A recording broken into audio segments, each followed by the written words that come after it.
You're in Nigeria. Of course I am. So being a Nigerian in Ghana, how has it affected your experiences? Because you know a lot of people have different stories. To some people, being a Nigerian in Ghana has been very wonderful for them, and some people it has been very terrible. So you being a Nigerian in Ghana, how does that affect you? If it's terrible, let us know why you feel. Let us know what makes it like that from your experience, and if it has been wonderful, and if it has been a mixed bag, please feel free to express it. Thank you. Thank you. In my own opinion, I would say it's a mixed bag because there are good moments, there are not so good moments, and there are terrible moments. Okay, because I remember first coming to Ghana and leaving at Brusali University after my final year, coming to Ghana. My experience on the way, it wasn't that easy. I knew that I'm stepping into another man's land. Though the lady that was with me on my way coming, she was very helpful. She was a Ghanaian, and I thank God for her. You know, God have a way of bringing people to support you when you have an idea to do something. And that one was part of it.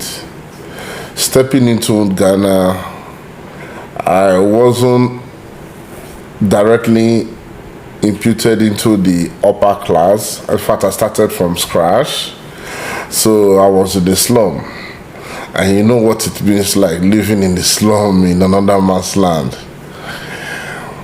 It was good and it was terrible because sometimes you get to find out that the culture is different. Like I remember one incident, very funny one. It was Christmas, the first year I was in Ghana. In Nigeria growing up, when Christmas is the family share food, drinks, we wear good clothes, we go out, they give you money and things. But being in Ghana, in the slum, I woke up that day and I find that everybody was going about their business like it was a normal day. And I was like, I talked to my friend I was with. I said, yo, what's up? Is there nobody cooking? And they laugh. Say, this is Ghana. This is Accra. Cry your cry. I say, what is cry your cry? Say, don't worry, you will understand when the time comes. And it was getting towards about 4 thereabout. There was nothing to eat. And I was like, how are we going to survive in this kind of place? Even Christmas, nothing to eat. And then we'll have to go to one of our big brothers' place. They were able to have something because it was Christmas and everybody would eat to drink. But I never forget that day. I knew that, yes, this is a place where you cry your cry. And you have to cry it very well because nobody will cry it for you. So those are one of those things, and the good moments, the nightlife, you get people who will support you, even though you are not brothers or sisters, but you are from the same place, Nigeria, and they will get to support you. We are going to bring in more video about people experience. I hope you will be expecting it. According to this one, he talks say him be single father. For Ghana, you are a single father. And why the women, they are single mothers. But men, they be single father. You don't hear that one? Now that one the trend now. Single father the trend now. That's what this Nigerian man talk. He say he's single father. And it's trending now. Now this one can trend. We want to use this one as a trend now. There's different things. Nigerians are bringing different things. And they are all welcome in Abi. Single mother and single father. Okay. Watch the video from the beginning to the end so that you understand Don't miss any part of the video, because the video, you will switch to the end, not the beginning. Watch the video, okay? Show you one or two things and tell you how to live in the land so that you don't have problems. And though living in this land, I would be advised that there are some do's and don'ts. There are some things you don't do, because when you do it, the locals, they take it upon you. I've seen cases where people have been brutalized, but I've not been brutalized. But there was a case of a guy that I was having a bicycle and he begged me for it. He's a Ghanaian. And I said, okay, for my good heart, have it. And then he took it, he rode it for a while. And then he rode off. So I was there waiting, and another Ghanaian came by. I was like, oh, did you give him your bike? I said, yes. So he laughed funnily and said, that bike, have lost it. I was like, are you joking? Do you know who owns the bike? He said, oh, I've made a mistake. I shouldn't have given him the bike. And so I went to meet my brother I was staying with. I told him the issue. He was like, what? I'm not into this. You have to do it alone. Because you know how these Ghanaians, they behave. I was like, So nobody can speak up for you when it comes to a Nigerian and a Ghanaian thing. And it's obvious that sometimes in Ghana here, because of how things are done, unless the Ghanaians stand up for you, you can't really do much, because you are in their land and they can take advantage at any time. That happens. So when you are in that kind of situation, either you let it go or you have a Ghanaian that will back you up to get what you have. So I had this conversation with my fellow Nigerians. Nobody seems to be interested to help, because when it comes to Ghana, everybody wants to stay clear from it. I met this guy later in the day. Man, can I have my bike? And he threatened me that, hey, what's up? You know, I was like, wow, I was scared first. And later I was like, I'm me worry boy, the fear person. How? It's not possible now. How can I? This is my own property. How can you just take it? And then I think by 9:10 in the night, I went to meet this guy. I said, I want my bike. And he was like, hey, he was with his group of boys.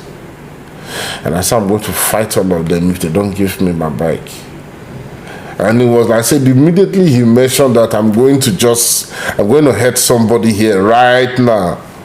And then the Ghanaian guy who owns a business center close heard the commotion and he came around. Now, what's going on? I explained it to him. He was a good guy, he's a Muslim. And then he tried to sort things out. You know, I've had beautiful experience with Ghanaians. There are Ghanaians who are very supportive, and I've had moments with terrible ones too. Good and terrible people are everywhere in the world.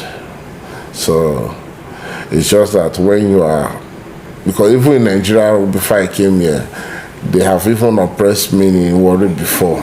So it's not a new thing. So will you say that you being in Nigeria, like your Nigerianness gives some Ghanaians the license to oppress? And that's one there. We don't have to say some. It's obvious it is, because you don't expect somebody to come into your house and try to take dominion over you in your own house. It's not possible, you see. So for those, you see, when you meet the enlightened Ghanaians, you enjoy them. You enjoy the stay, you know, you get to understand the word Akwaba. get to feel what it is to be among Ghanaians. But when you meet the knotheads, you want to go back to your country immediately, because they won't find you. They don't. When they see you, they feel like you are just here to cause problem. Because you see, most of the movies and the Nigeria must go thing and the things that transpire between Ghana and Nigeria, yes, those things have built up a kind of, how would I say it, a mindset where when a Ghanaian sees a Nigerian, he sees you like you are here to take an advantage of him or her. You see, so that has always happened. But when you meet a Ghanaian that feels you, that understands you, that knows what it means for you to be in a foreign land, they'll treat you right. So it's just depending on who you are meeting. Okay, so I learned that you later got married. Oh yes. How was that experience, and how did that whole scenario expose you further to a culture shock? You see, first I had this mindset, but I'm not sure I'm going to marry a Ghanaian, because I had somebody in Nigeria before. And along the line, I met my kid's mother. And she was a wonderful woman. She was very supportive. She inspires me. And then I was like, okay, being a Christian, normally I prayed about it. God, if this is the right one, no problem. So to fast forward it, so we had a relationship. We went to Nigeria so that she knows my place. I know where I've come from. She met my family. They accepted her. We came back and continued. And then we got married. It was beautiful. Friends, well wishes, everybody was there. And then when the family came in, then I have to now experience the real culture, and not diving into Ghana, because ever since I was staying in Ghana, I've not really mixed up to the level of family going into the culture much. But when I married, that happened. And I remember one very funny incident where my late wife, grandmother, passed on, and we were traveling to go and do the funeral. And then I've not noticed, then I've never knew that in Ghana, when Ghanaians have a funeral, they put on black costume. Their attire they wear is black. When the person is old, they use white. So they brought the clothes, and then mine was sewn, a shirt was sewn for me. And then we went back on this journey. We didn't drive. And then I was developing what they call anxiety at that time, which I never understand what was happening. But I knew I was just having this fear unnecessarily. I haven't come across the word anxiety before at that time. So while we were traveling, I was like, Nigerian man traveling on another man's land. Where do you think you are going, young man? And I was like, you're married, no problem. Let's go. This was in my head.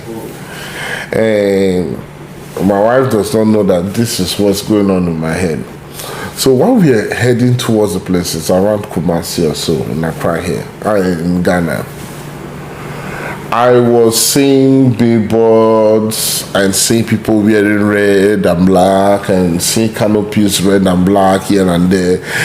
Practically, both sides of the road, there was a lot of funerals going on. And I was like, where the heck is this woman taking me to that everybody's wearing red and black? I know you will come from Nigeria, where you wear red and black, it's spiritual, it's occultic. And I said, So you left Nigeria to Ghana to hustle, you got married, and you are being going to be slaughtered. I was like, this is serious. I was praying, what's going on? Let me even say, but this is a beautiful woman you with. You know she will not harm you. But where are you going? Must you go? But okay, let's go. You're a man. And then we are going. The more I was seeing the red and black, the more the anxiety was building up. And then to top it all, I was seeing somebody of these herbalists or native doctors, and you see some of the sandboard, there's snake drawn on it. So you don't see that in Nigeria? You know, being in Nigeria, you don't really pay more. You can be in an environment you are used to. Because you are used to it, you don't really see things strangely unless when you go out. Like let me tell you something. When I left Nigeria, on my way from Semeboda coming to Porto-Novo in Benin, I had noticed that the palm trees at the beach and what I was seeing in Nigeria, the color were different. The texture of what I was seeing was different. I instantly knew that I'm in another land, you see. So I'm that kind of sensitive person. I easily notice things. So seeing those kind of weird sandboard and all those things, I was like, oh my God, you have to save me from this one. So we went to the village, we went to this place, and then we drove for a long time and got there and did the funeral and everything. I came back. When I got on my breath, thank God I'm back. But that was where the anxiety thing kicked off to, you know, seeing things that you are not used to. Because I think in Nigeria, I've only been to funeral twice. When I was young with my dad and with the church I was going to, and the person, it was around my area the funeral went on, so it wasn't something strange to me. But doing these thousands of kilometers away from home with a woman, you know how life is, and knowing all this Samson and Delilah story and everything, you know what women can do. So that is just it. But I think it's all the build-up of the anxiety that was in me at that time. Because at that time, I think I was just becoming my 30s when I got married. And I came to Ghana at the age of 23, you see, as a young man in another man's land. And one funny thing that caused this anxiety is that the people I thought I knew in Nigeria, when I met them here, their character was off the limit. You see, when you are in a place where your own people you think you know, you can't even trust anybody. It's a place where it's like everybody's like wolf. Will you say that will you say that these Nigerians, like when they crossed over to Ghana, being in another man's land, the sense of desperation, the sense of having to survive makes everybody desperate in a way? If I say desperate, let's say this is more than desperation, bro. The life you experience here and the life you experience back home is two different life. You see that slogan I said earlier, cry or cry. It sounds simple, but it carries a lot, you see. There is nobody you can fully vouch for that this person, I trust this person. Because at the next minute, if it's to, they can just abandon you at the next minute. And this is somebody that you believe that this is my own. That is how I see it. Because what do you think causes that kind of? Yes, I think it's the survival mechanism they have adopted in this land, because where you have no father, no mother, no real friend. Everybody wants to survive. And because of that survival mechanism, it's like a jungle. Yes, it's like a From jungle. the perspective of those Nigerians in the slums. Yes, it's like a jungle. Because I remember where these three guys were staying together, we were friends. One particular one took me to their house. I didn't enter the house. He went in, collected the money they were all spending. I don't know what he has done with the money. And then I left and I went to sleep. While I was resting, they came to meet me and asked me, where's the money? I was like, what money? Are you okay? You understand that kind of thing. You see, if not for the way I was built and they know that this guy can fight or something like that, they would have really bones me. When I miss bones, you know, like they will brutalize me. You see. So I've had where people just get aggro. The guy I was with, a friend from Nigeria, he was stabbed by the face. By a Nigerian? Yes. There was one too, he was stabbed by the neck by a Nigerian. What is the cause of all this? Just some little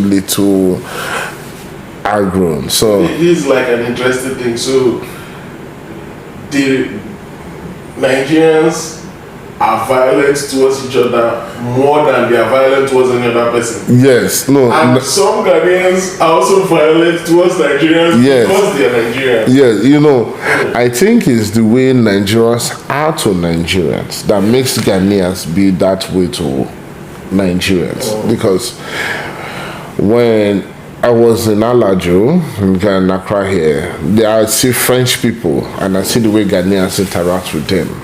It's not like the way they interact with Nigerians. Let's see. Because the French people, they always stick around themselves.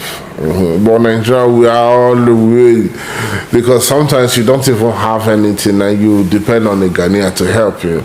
But after gaining something from the Ghanaian, you tend to want to, you know, some Nigerians have that character of biting the hand that have fed them. And when that happens, that person will tell his brother, it becomes a stigma to Nigerians, because when they see you, you might be an Igbo, Yoruba, they will call you Nigerian. They see another Nigerian, they'll say it's your brother. Yes, there's a proverb that I've listened to a lot of Ghanaians say on this particular subject. A spoiled gnat can spoil a big soup. Immediately. Yes. So it's like, even though most Nigerians are not like that, the idea that some of them have done it, which is on record that they have done this, it is going to reflect on the vast majority of Nigerians. Exactly. Okay. Yes, that is it. So, and you know, one of the issues I have, one like the incident I was talking about, traveling and having this anxiety, you know, when Nigerians are, there's a way they see Ghanaians too, and they'll feed that in your head. And when you are with Ghanaians, there's a way they are too, and they'll feed that in their own head about Nigeria. So with all this commotion in your head, as a young man without somebody who is directing you, it's not going to be easy, you see. You develop anxiety. Immediately. And anxiety is not something that is funny. Yes, So that is it. So being married was beautiful too. I get to enjoy Ghana, the Likensi. I get to have my wife, people around me. I get to get that support. I get to feel protected. Yes, you see. So when anything happens, you have somebody. Like one of the incidents, she was a wonderful woman. That I won't sugarcoat it. She was a wonderful woman. And she really helped me transition here in Ghana when I gave birth to my son and everything. It was beautiful. You see, till I came to Ashoman Estate, you know, I thought the story changed. You see, when she passed on, the story changed. And being a single father now, as a Nigerian in Ghana, wow, it's not easy.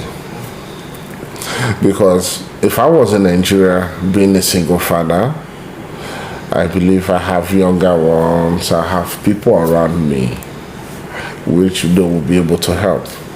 But you see, since she wasn't there, and the family is made of women, they can't stick around. And where they are staying and where I'm staying, it's very far from each other. So my son at that time, growing up, seeing how he was with the mother, I could bear to see him with somebody else. So I had to take the challenge to be there. My daughter I raised her from day one, because the mother died the very day she was giving birth. So I have to do all that. And doing that, having to cook, having to wash, having to work at the same time, do homework, try to, men, some things are not meant for men. Yes. You see, that is where I get to understand that God has really made this world beautiful, but we men, we human beings, we try to, like the ideology where they say what a man can do, a woman can do better. I don't, from my own experience, I don't buy into that, because there are things women can do very well, and there are things men can do very well. Raising kids, taking care of home, that's a woman's job, because they have that maternal instinct. When a man is playing that role, it's tedious for the man, because a man is meant to work, give advice, protect. And now when you are doing that and not trying to be a mother at the same time, Charlie, not be easy. Let me use Ghana language there. Not be easy. Because all these years being a single father, I've learned a lot. There are some business I should attend, some meeting I should attend. I won't be able to go because the kids are home. You see, I have to, sometimes you don't have that time to go out and free yourself. Every man needs a mean time to think, to refresh, to reboot yourself. But when you don't have that, you break down. You see, and coping with mental illness like this anxiety thing and all those things, it's terrible, you see. But I thank God for support system, because I do have some people who are around me that can make, guy, what's up? This is how I feel. How do you feel? And so I feel this way. Yeah, so it's not me alone. Okay, that's comforting to know. And then you begin to talk to people who understand what you are going through. And when you have that kind of connect where somebody can tell you, oh, I've passed through this road before, this is how it is, you going through the road will be easy for you. But when you're going through a road where nobody has passed through before, you don't know how the road is. If there's a portal, you're definitely going to fall in it. You have to discover everything yourself. But while you are discovering, somebody's around you, so okay, let's do it like this, they do it, that's it. I think somewhere along the line, God being so merciful, I had that kind of support.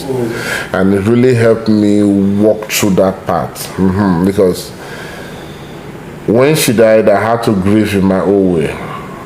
I was drinking.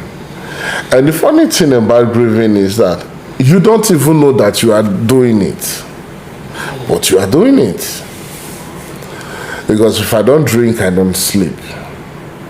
I must get high to the extent that when the roof is spinning, that's when I can sleep.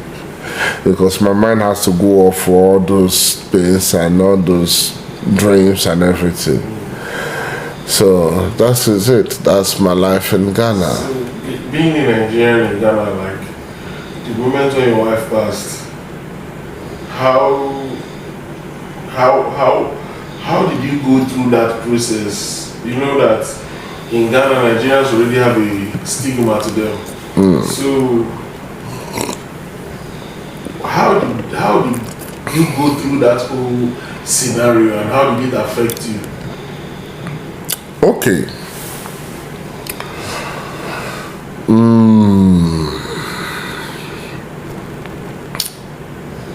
First of all, my late dad told me something during that particular time. While we were going to get the coffee to lay her to rest, he called me on the phone. My friend was driving, and he said, I know that you're a young man. You've not been married for long, and this has happened. But I won't want you to use this as a yardstick to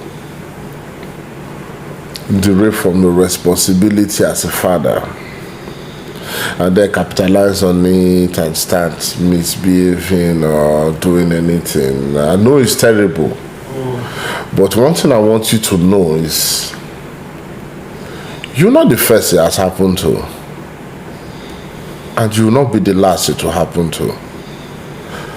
So it's better you sit up yourself, knowing that it has happened, and move on with it. When he said that, I was like a weak man, but when he said that, I had to man up instantly, coming from him. And then I thought about my kids. It's a new baby. Then my son was 2 years and about 5 or 6 months. This guy is barely 3 years. This one is just coming to the world. If I use this opportunity now to become a nutcase, who will take care of this kid? And so I had to man up. Though the drinking was undisputed, I can't remove that. It helped me. That was the way I was grieving. I was drinking, but I had it in mind that I can't disappoint her. I can't disappoint my old boy. I can't disappoint myself. And I can't fail them too, because they didn't beg me to bring them into this world. I got married on my own free will. I brought them into the world, so it's my responsibility to be there. So that was it. That is the way I've grew, and I have friends that were supporting at that time who go out to drink, who go out, and then there's some that are like, okay, Frank, you need to know this, you need to pray, you need to know this, you know. So the people in my life that took me seriously then, they were a big help, you see. So it wasn't easy. Then I wasn't really thinking about, I don't have any issues. You know, then with the family too, we are not in good terms because of what happened. Everybody was grieving at that time because it was a big loss to everybody, you see. So with the family not around, me alone with my younger sister, before I went to Nigeria, came back. I brought my friends into the house with the kids. Wow. Going back to those memories, it was serious. But you see, today it's a lot easier because my son is about 9 years. My daughter is 5. You can, hey, do this, hey, do this. Then you have to do every goddamn thing, you see. So, and not having the support of mother, sister, family there where you can, no, you have to do. Sometimes in the night I can just be there, I will just cry. And me being a man, I've never had anything to cry about in my life before. No matter what it is, I don't cry. But when I happen to be in this situation, I knew this one was more than what I could take. I cried, you see. I'm not shy about it. I cried. And it was not just, it was for a long time, more than a year. And aside friends and everybody, I was reading books too. I go online and search, how do people grieve and all these things. And being a single father too wasn't easy. It's not easy because your finances goes down. You don't have support, you see. And trying to raise kids at the same time working, it's not something one person can do easily, you see. So that is one of the challenges being a single father you face. Especially if there is nobody there to look after the kids when you are not there. Because I've not gotten anybody to be there. And another thing, I'm scared of even bringing a woman, because I had a white lady I trusted at the time that came from America, and I introduced her to my children. They knew her. And when she went back, I don't know what happened. You see? So that makes me feel like if I want to bring somebody in, I should be very, very certain of this person. I don't want to bring you to my kids and introduce you to them, and then you're just going to mess it up. I don't want anybody to mess up my kids. So that is another part of it that makes a single father's life hard, you see. So apart from that, being a father is a beautiful thing. You get to see your kids, you get to see them, you get to impart that thing that's in you in them. You get to teach them how to grow, how to survive, and all these things, to protect them, stand for them. It's a beautiful thing. But when the mother is not there, it becomes terrible. But with God, we're doing our best. And being in Ghana too, which is now our homeland, we still have friends that support. So we're okay. We're good. Thank God. Okay. Wow, that has been an interesting share. So, where would you say you are right now, and what are the hopes you have for the future? Okay, where I am right now, the slogan now is build in silence, so that people don't know what to destroy. So that is where we are now, because I know my people. And my people know me. Just like the Bible says, God knows people and people know him. And apart from that circle that I've built the circle around myself. I tend to stick in that. And another thing is, wherever I am now, I'm grateful. And where I'm going, it's on God. We'll leave that. Okay, so thank you, Mr. Frank, for your share. Oh, thank you, Aquavice. I hope to have you here again to talk about more in-depth stocks. Oh, sure. You see, one thing before I go, one thing I would like to say is that death is a terrible thing. Death is a terrible thing. But it's not the end of the world. Okay, no matter what happened, you can't switch your role, but you can play it, you can improvise, you can compromise, you can become better, or you can become worse. But if every man have a goal in his heart that no matter what, this is who I want to be, it is going to be hard, but you will always be able to do one or two things and be comfortable that yes, I've tried. It's better you be that father that you always want to be than use the yardstick of death and become something else. Because The Africa that we have today, when you speak to an average young man, you wonder who is raising this guy. Because it seems that most young people, all what people think about is money, money, money. But human beings forget that relationship matters. You see, what we do now affects what result we get tomorrow. The relationship you keep now determines what kind of outcome is going to come tomorrow. So no matter what you face in life, shit happens. You can't decide what happened in life, but how you will react when it happens, that is on you. You see, so that's it. So no matter what it is, death or not death, as far as you are breathing, move on. Thanks for sharing. No shit, man. All right. Okay, thank you everybody. I just want to appreciate you. And if you want to reach out to me, look at my bio. My WhatsApp number is there.